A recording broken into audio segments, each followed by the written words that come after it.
Kia ora. Here's the last merit question for last year's Level 3 differentiation paper. I really like this question. It's a little bit different.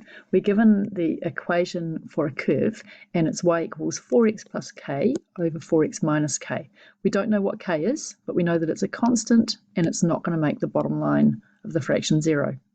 So I want you to read through the rest of that question and have a go at it, and then I'll work through it. So just pause the video now and try the question.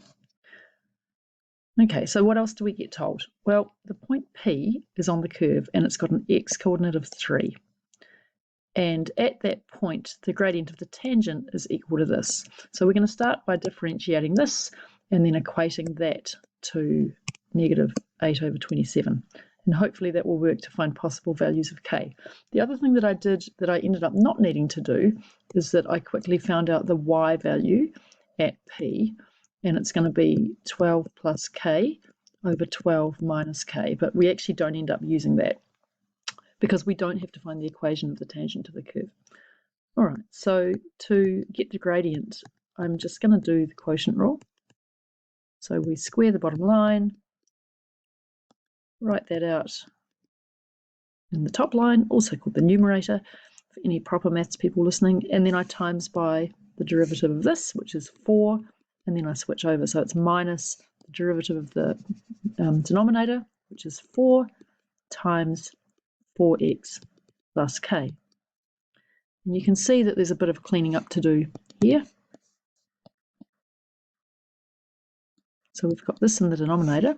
I'm going to take out a common factor of 4 and see what I've got left. So 4 times 4x minus k minus 4x minus k.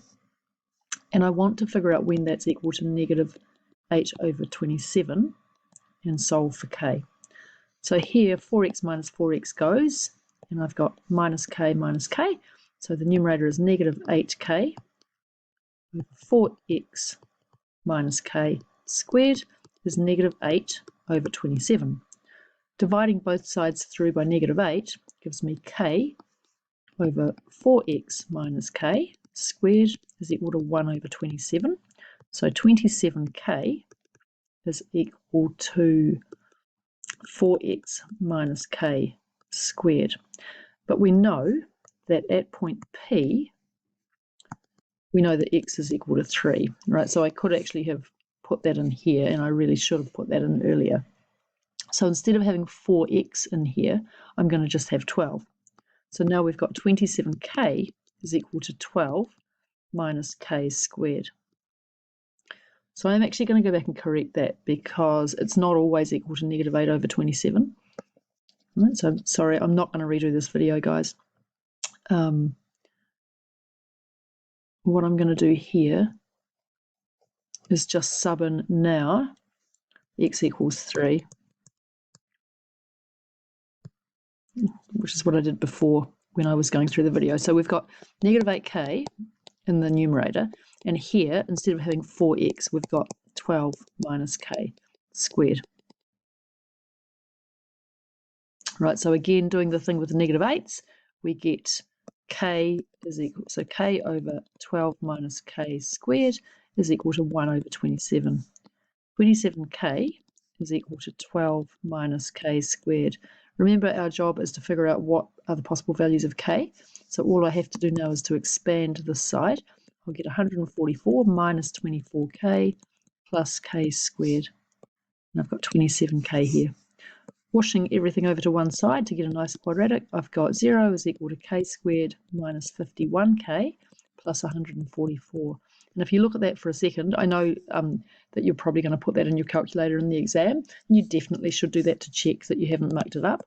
But this is one that we can do by inspection. We want two numbers. Well, we're going to have this pattern k minus and k minus. So think about factors that are going to give you 144. It's not going to be 72 and 2, but 48 times 3, which is the next one, is going to work. So that means possible values of k